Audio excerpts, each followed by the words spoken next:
नमस्कार दोस्तों, कहानियों की दुनिया में आपका ढेर सारा स्वागत है। आज की कहानी का शीर्षक है बचत का जादू। तो शुरू करें आज की कहानी। फैक्ट्री के भोपू की आवाज आ रही थी। मूंगफली वाला फैक्ट्री के फाटक के बाहर बैठा मूंगफली से भरे लिफाफे सजा रहा था। बस अब उसके ग्राहक आने ही वाले थे। तभी कई श्रमिक बाहर निकले। कुछ मूंगफली वाले से मूंगफली खरीदने लगे और कुछ इधर उधर टहलने लगे। मूंगफली वाला जल्दी जल्दी सबको मूंगफली के पैकेट पकड़ा रहा था और पैसे लेते जा रहा था। बीच बीच में वह कहता, मूंगफली ले लो, मूंगफली गरम गरम और ताजी भुनी मूंगफली ले लो, मूंगफली। जैसे ही मूंगफली वाले का हाथ कुछ खाली हुआ, उसने देखा आज राम प्रसाद कुछ उदास खड़ा है। राम प्रसाद रोज उससे मूंगफली खरीदता था।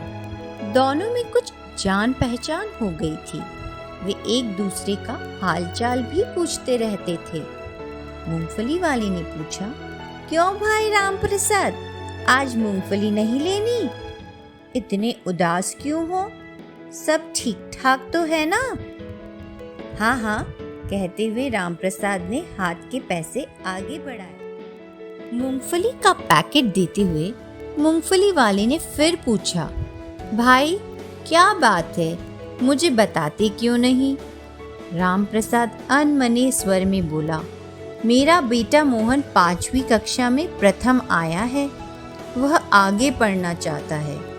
मूंगफली वाला बोला, बधाई हो, वाह यह तो बड़ी खुशी की बात है, पर तुम उदास क्यों हो?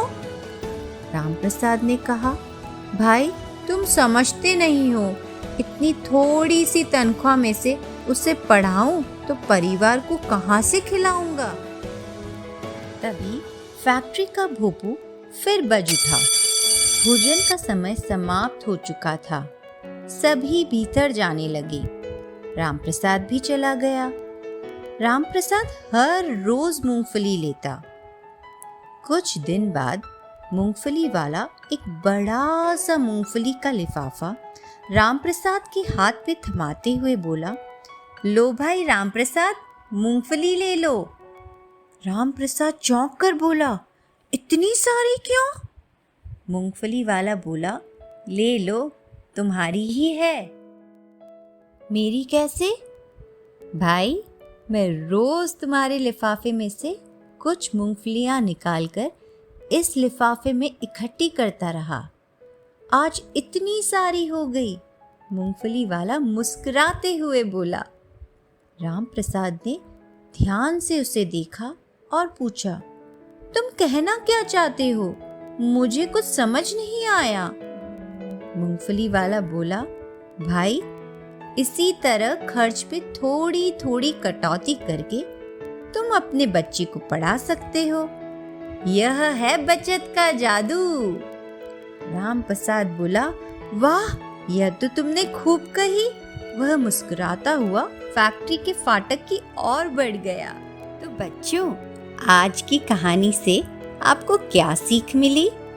यही कि बूंद बूंद से सागर बनता है और हमारी छोटी छोटी बचत करने की आदत से हम अपना भविष्य बहुत खुशहाल कर सकते हैं।